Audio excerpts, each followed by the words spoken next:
My wife went and got me some tonic water. She did a tonic water run, ladies and gentlemen. A tonic water run. So guys, come and join me for a right old knees out down your local boozer, mate. Down the local pub. For a send-off. For my canoe trip. It's gonna get rowdy in there. You wait and see, mate. I'm gonna have Mr. Jim dancing on the table. I mean, it's just gonna be terrible.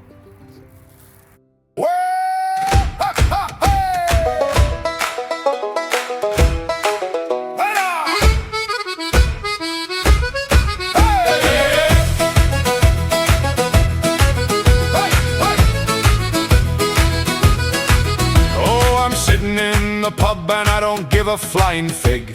The jukebox croaks, the dartboard's broke, the landlord's got a wig. The crisps are stale, the ale's gone pale, the lou's a bit abstract. But every soul is on a roll and dignity's been sacked. We bang the drum, we spill the rum, we sing like we've been canned.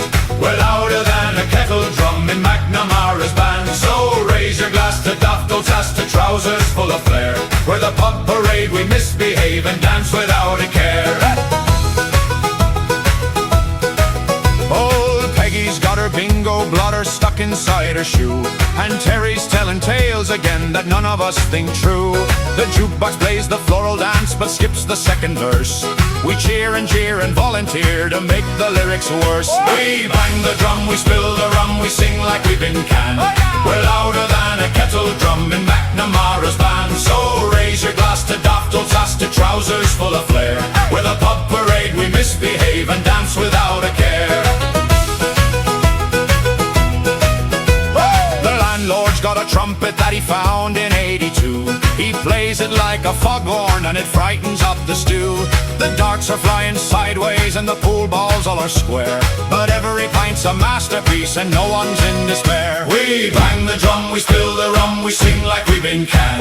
We're louder than a kettle drum in McNamara's band. So raise your glass to Daft Sass, to trousers full of flair. With a pub parade we misbehave and dance without a care.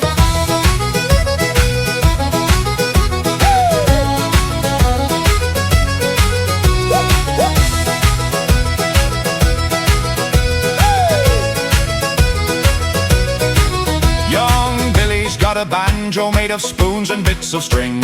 He strums it like a banshee while the barmaids start to sing. The ceiling leaks confetti and the jukebox gone berserk, but every mess is happiness when chaos is your work. We bang the drum, we spill the rum, we sing like we've been canned. We're louder than a kettle drum in McNamara's band. So raise your glass to Daft Sass, to trousers full of flair.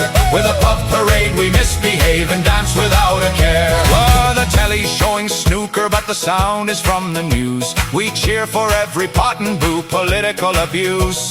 The carpet smells of mystery, the peanuts taste of soap, but every laugh's a lifeline and we cling to joy and hope. We bang the drum, we spill the rum, we sing like we've been canned. We're louder than a kettle drum in McNamara's band. So raise your glass to Daft Sass, to trousers full of flair. With a pub parade we misbehave and dance without a care. Hey guys, Mike here from Old Man Things, and welcome to the Old Elephant, ladies and gentlemen. And I'm in the back, bloody snug, the Sir Winston Churchill snug. Be lighting my pipe, and we shall begin. Now, I have to laugh, because who else throws himself a send-off party? No one, mate. No one. That is why when you come into the Old Elephant, mate, you never know what's going to happen, do you? Never. Never. I don't even know. Bloody heck.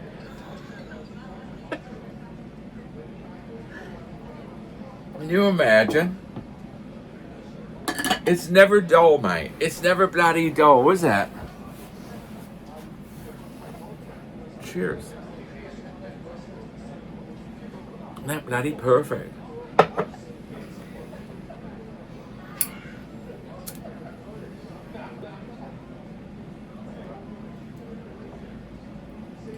I got a lot of tonic, as you saw. So anybody who wants a GNT, ladies and gentlemen, you're welcome to it.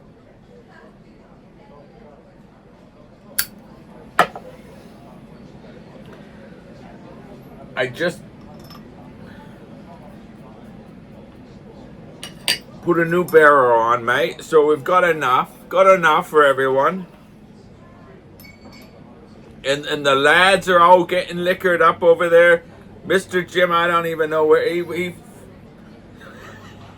went down the cellar, or at least I think he went down the cellar on his own free will, mate. I heard a thump, pump, pump, thump, thump, pump, pump, and a little bit of a yell, but I think he's all right.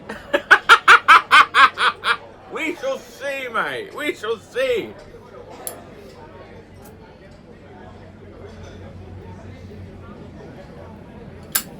So, this is my send-off party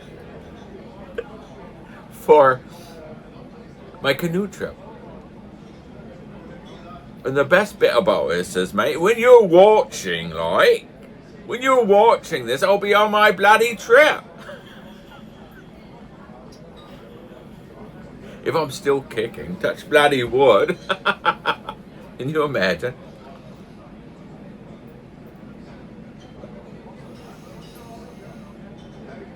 I do have fun. Even I try not to. I really do. I try not to. I don't like to have as much fun. My wife always says, "You sure have fun."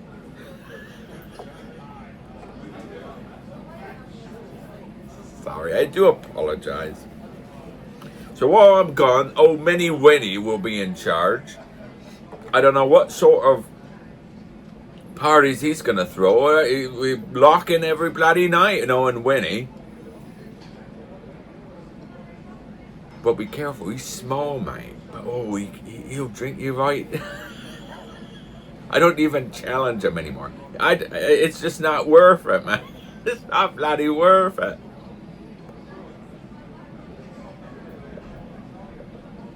So, let's start off the evening. A group of lads have already liquored up. Quite a lot, I think.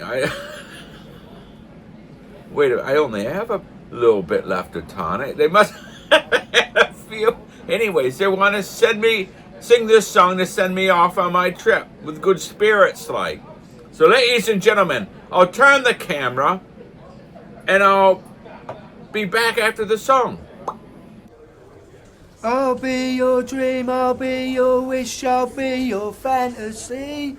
I'll be your hope, I'll be your love, be everything that you need. I love you more with every breath, truly, madly, deeply do. I will be strong, I will be faithful, cause I'm counting on a new beginning, a reason for living, a deeper meaning, yeah. I wanna stand with you on a mountain, I wanna bathe with you in the sea, I wanna lay like this forever, until the sky falls down on me.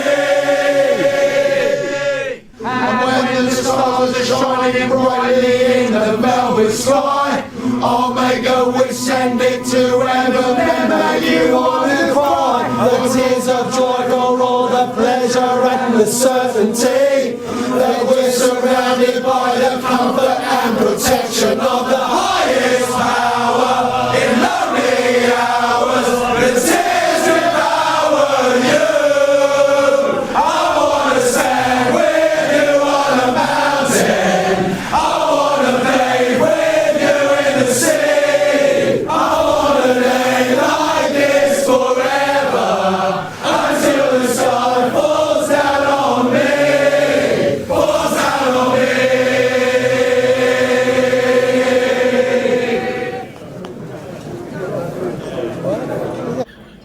I don't know what that's supposed to bloody mean. It must mean that they're very affectionate towards old man things. They think quite highly of me, ladies and gentlemen. I say. Cheers, old chaps.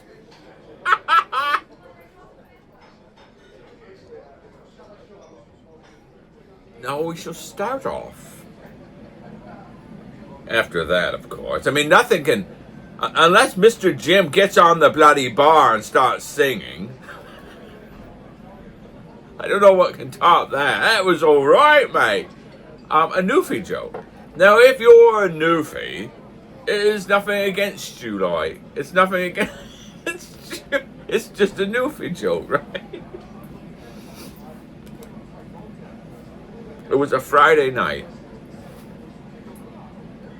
Down a local pub, like the Elephant. And old Pat, sitting there. And he had been there for quite a while drinking. And at this stage, he had no worries, you know. And he goes to order another pint. And a guy sitting next to him was in the same sort of state. Goes to order the same pint. And Pat goes to him and he goes, well, we must have the same sort of taste, like, since you order the same pint. And he says, my name's Pat, what's yours? And the guy sitting next to him says, my name's Mick, like. And Pat says, nice to meet you, Mick. And Mick says, nice to meet you, Pat. And they get their, sorry, my allergies are terrible. They get their pints. And Pat says to Mick, are you from here, like? Like, is this you've grown up? And Mick says, no, like, no, I'm actually from Newfoundland, like. And Pat says, Newfoundland? I'm from bloody Newfoundland. And Mick says, cool blimey, mate, what are the odds? So Mick says, where in Newfoundland? To Pat. And Pat says, Jersey, a little village called Jersey Town, like. And Mick says, you bloody sure? I'm from bloody Jersey Town. And Pat says, oh, I don't believe it. What are the odds?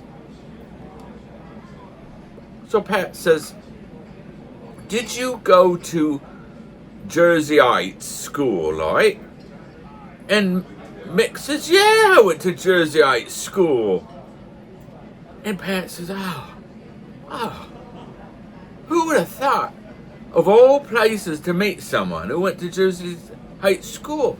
So then Mick says, well, where did you grow up? Like, where are you, like, what street and stuff were you from, like? And Pat says, Morgan Street. I grew up in Morgan Street, like. And Mick says, are you having me on, mate? I grew up on bloody Morgan Street. So Mick gets up, Pat gets up, they give each other a big hug. They sit down, they're telling stories about back home. They're having, next thing you know, they're crying and they're just singing local songs, Newfie songs and stuff. Meanwhile, old Tom comes in, like. And he orders a drink, and he's looking at them all, like the two there's hugging and crying and stuff. And the landlord brings old Tom a pint that he ordered, and Tom says to the landlord, he says, what's with them, like? And the landlord says, oh, he says, you know the Joneses twins. They have a few drinks, and then they end up like this every time.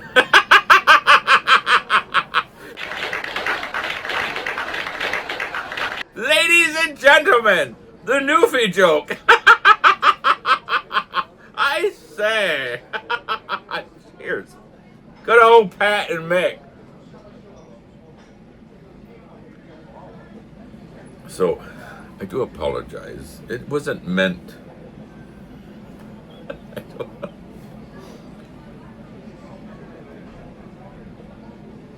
So anyways, yeah. I've decided to take some sleeping pills with me because I'm all right during the day, but at night, and I should say I'm going alone this now. Things have changed. I'm only going on my own, and I'm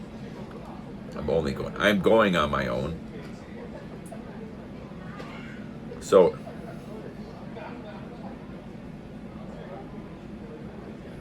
I don't mind going on my own, but at night, when you see, you never sleep when you go on it. At least I don't. You don't sleep. And so you just lay there and you hear all the noises, and usually you're hearing the frogs chirping and stuff. But when the frogs stop chirping at 2 in the morning, and you hear a whole bunch of noise just outside the little vinyl cloth that you've never heard in your whole life and is unrecognizable, mate, I'd rather take the sleeping pills, put in earplugs, and if something's gonna get me, mate, I want to be none the wiser. So that is my goal. My second goal is to stay till Sunday. So I'm going Friday till Sunday. And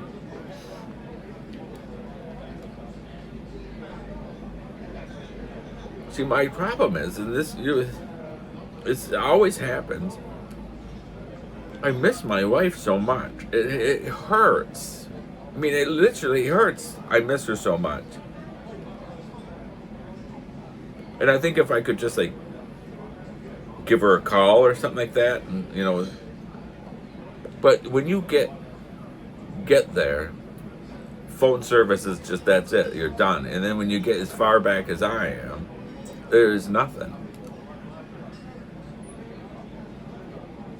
So anyhow, but my goal is to stay till Sunday. So anyhow, I thought I'd tell a dad's story. A lot of people like my dad's stories. I like my dad's stories. My wife says to me, she says, how can you tell the same story so many times and still laugh your head off?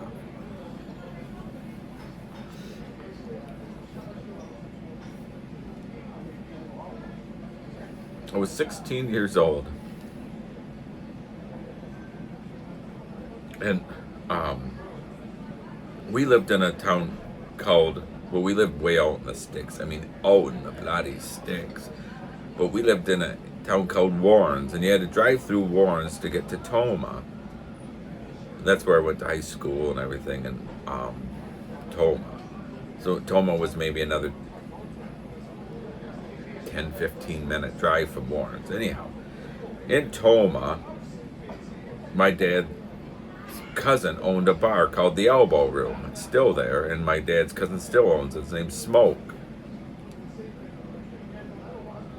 So on a Friday night, my dad, my brother, and I, we went into Toma to the Elbow Room, and we're having a few drinks. And of course, all my dad's cousins were there, and it was a right old, good old knees up, like, you know. And I was drinking scotch on the rocks. And of course, those guys, they got such a kick out of seeing a 16-year-old drinking scotch on the rocks that they were just buying. I never had to get myself one at all. Although I did buy others, like, because my old English teacher was in there at the time, that night, Mr. Robinson. And he was a brilliant teacher. Of course, I'm in high school. I maybe was 17. I can't remember. But anyhow, so we're in there. We're right knees up.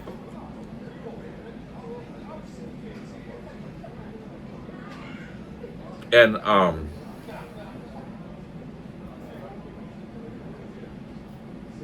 our way home, of course, I was sitting in the back seat.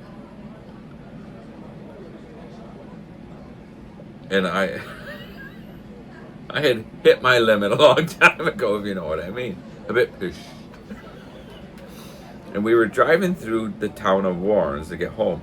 My brother's driving. My dad's sitting in the passenger seat with his can of Miller Lite and his cigarette. And there happened to be a cop on the corner of the road in the town. And there was a group of kids standing out there. Well, I would have been just fine. But my dad happened to turn to me and he said, Michael, Just settle down and don't say anything back there. There's a cop. Okay? And had they not said that, I would have been just fine.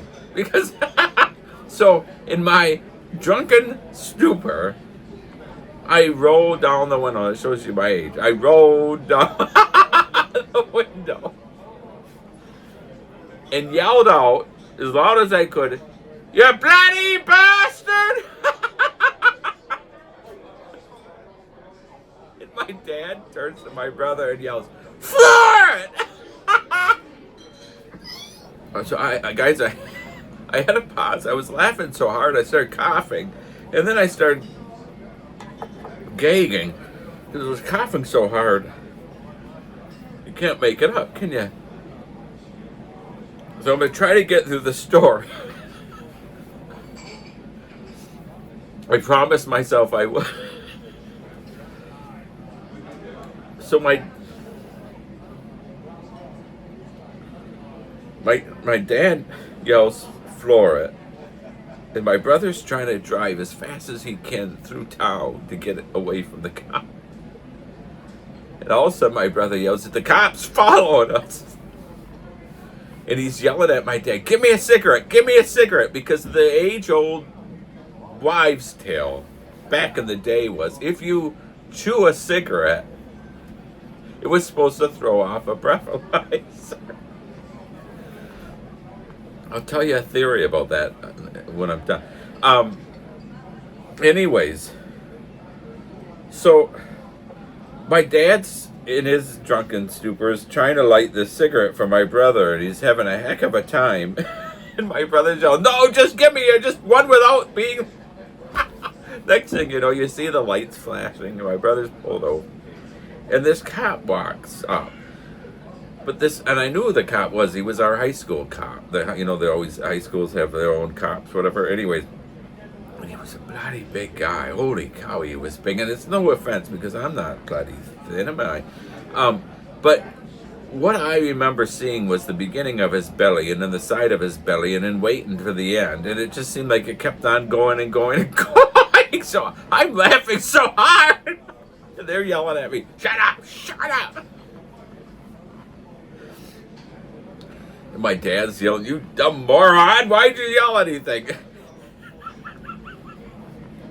So finally the cop goes to my brother and he goes, "Who said it? Who said it?" And my brother goes, "He did back there."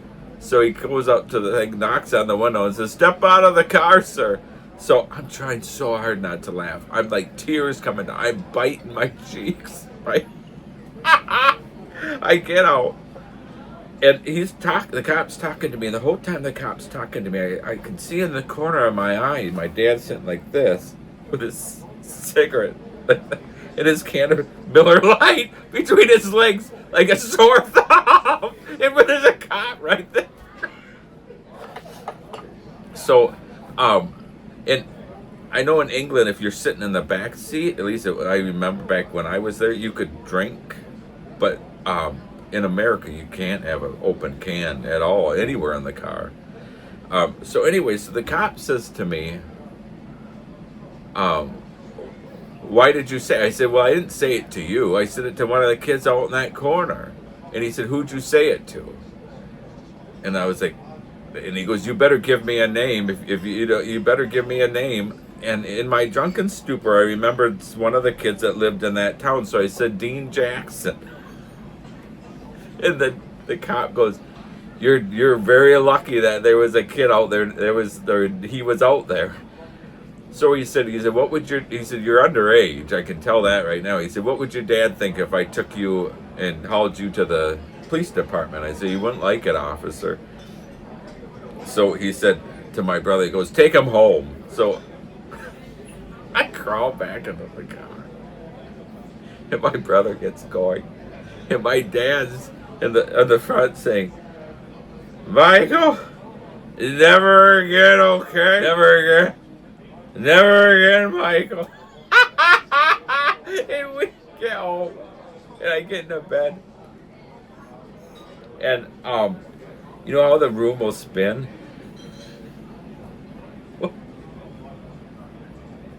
It didn't only bloody spin. I quick got up to run to the bathroom, and I stood in the middle of that bloody room, and the walls started coming in at me, and finally the wall hit me in the head, and I fell down. Next thing I know, I'm hugging the toilet, and my dad's standing over me yelling, "You better not let Grandma see you drunk," because the next morning we were getting new carpet, and my grandma and grandpa were coming to help us lay it in the living room. It's just such a funny story. And had they not said anything, oh, in fact, I had my brother had called, and I was telling him that, and I was laughing so hard. He was laughing. I didn't even have to tell him. He goes, "Yeah, you were drinking scotch on the rock." I remember. He said everybody else had enough brains to drink beer. So it looks like Mr. Jim's on top of the bar, ladies and gentlemen, wanting to sing a song for me. I mean,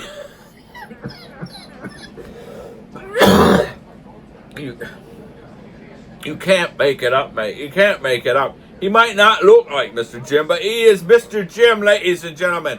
Ladies and gentlemen, Mr. Jim! Brother today. He is the salt of the earth.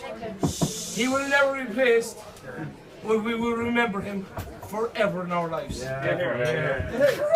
And I've been doing this song for a few years. I haven't done it in a couple of years up in this fucking counter. And I think the most appropriate song that you could ever get for this man is Mr. Brightside. Are you ready? Are you fucking ready?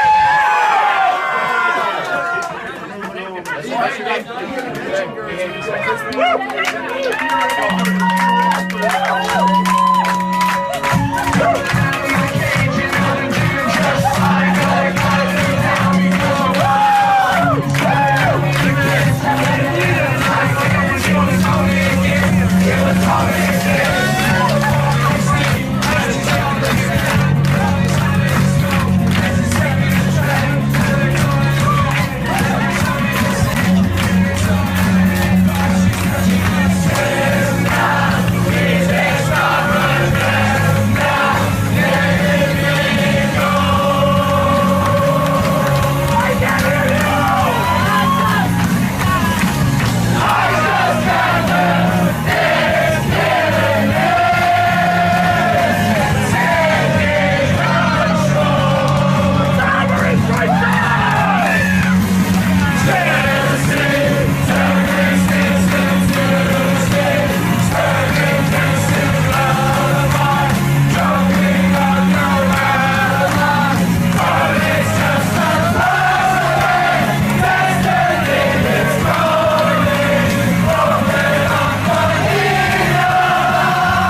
Oh, hi, guys.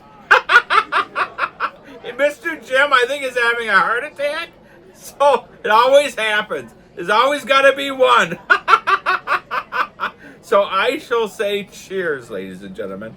Cheers. Thanks for watching, old chaps. Thank you so much. I do appreciate it. And if you never see or hear from me again, it means that the boogeyman got me while I was out in the old. Let's hope that won't bloody happen, Lloyd. Let's hope it won't happen. So, thanks again for watching, everyone. For coming to my own send-off. I mean, no one else has ever done a canoe trip send-off pub chat. You have to admit. You have to admit. So, cheers, everyone. Cheers. I do appreciate it. I gotta go make sure Mr. Jim's breathing. And cheerio, my dear friends.